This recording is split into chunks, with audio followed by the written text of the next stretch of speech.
Hey guys, my name is Muhammad Ibrahim and we got auditors and corporate governance presentation. Before starting my presentation, I just want to introduce with my group members.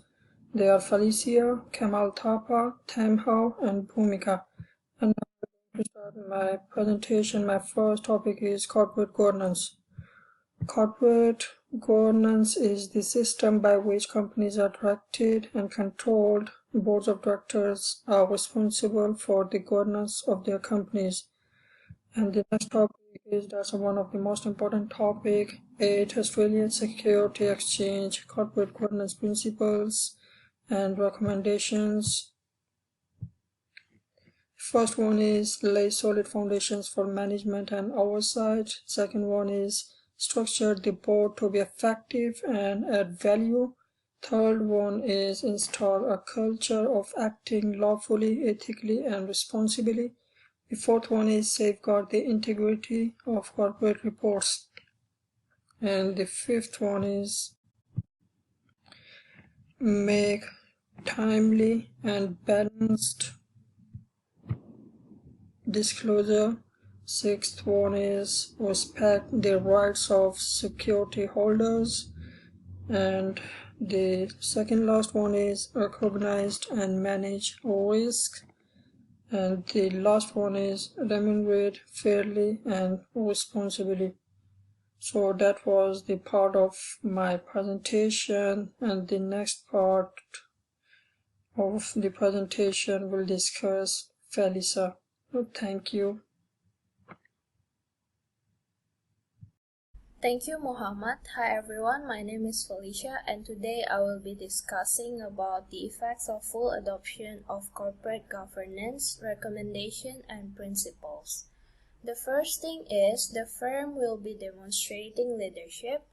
The firm will be defining the entity's purpose and setting its strategic objectives. Firm will be approving the entity statement of values. Firm will be appointing the chairman and also appointing the CEO and the replacement of the CEO. Firm will be approving the appointment and replacement of the other senior executives, overseeing management in implementation of entity's strategic objective, and lastly, the firm will be approving the operating budgets and major capital expenditures. Next, in order to select the right person to be working with the firm should check as the person's character and the person's working experience and their education.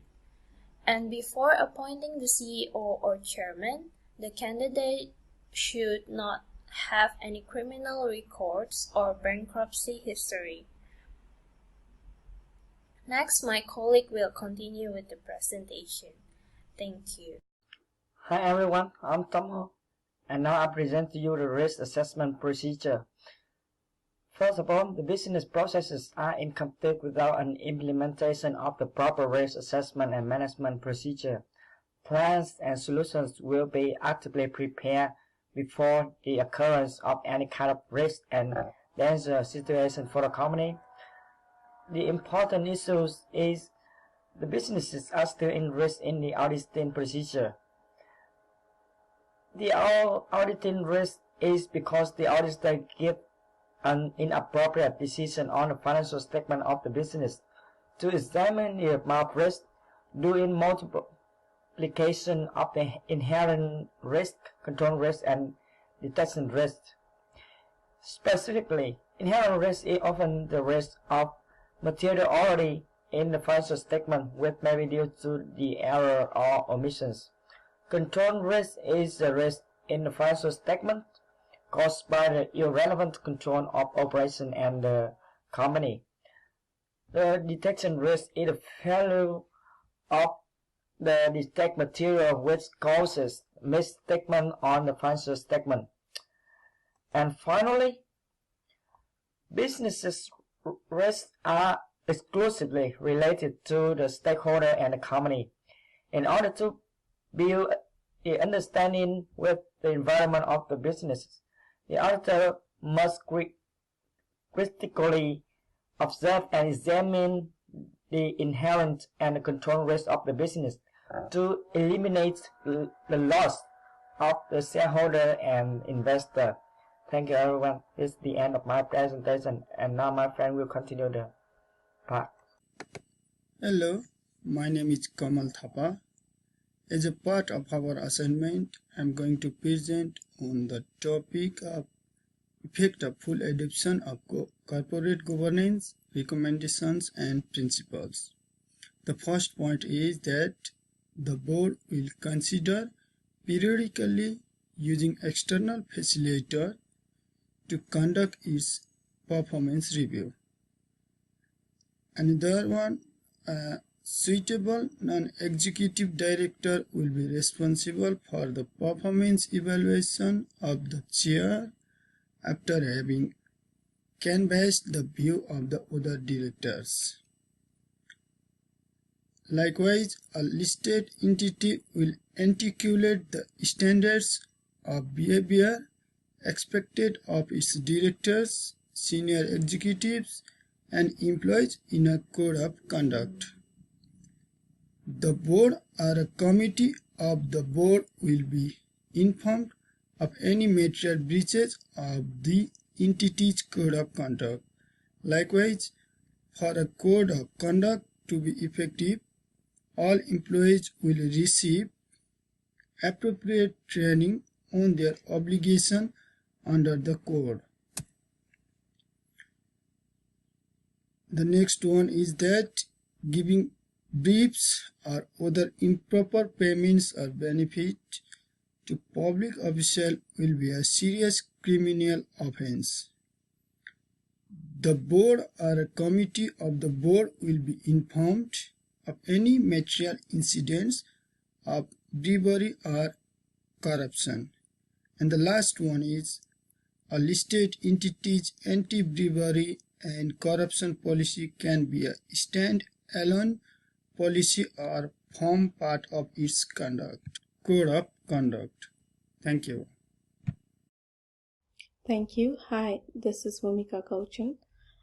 I'm here to give the presentation about the full adoption of the 8AX corporate governance principle that will impact the risk assessment process, and the role of the risk committee are monitor management performance against the risk entity's risk management framework, including whether it is operate within the risk appetite set by the board, review any material incident including the fraud or a breakdown of the entity's risk control, receive reports from the internal audit on its review of the adequacy of the entity's process for managing risks, receive reports from the management on the new and emerging source of risks, make recommendation to the board in relation to the change that should be made. The next slide presents how the 8 principles that will impact the audit approach, which will strictly check that what is the adequacy of the entity's corporate reporting process and the internal control framework, whether the entity's financial statement reflects the understanding of the committee member, providing a true and fair view, and the financial position and performance of the entity, what is the appropriateness of the accounting judgments or choice exercised by the management in preparing the entity's financial statement, and what is the independency and the performance of the external auditor. The last slide presents the full adoption of the 8AX corporate governance principle that will impact the audit evidence, and the audit evidence will be appropriate and will attach with the audit file. The evidence will be collected following the ethical, professional, and the legal codes by the auditor. And lastly, the evidence will be cross-verified with the firm's information. Thank you.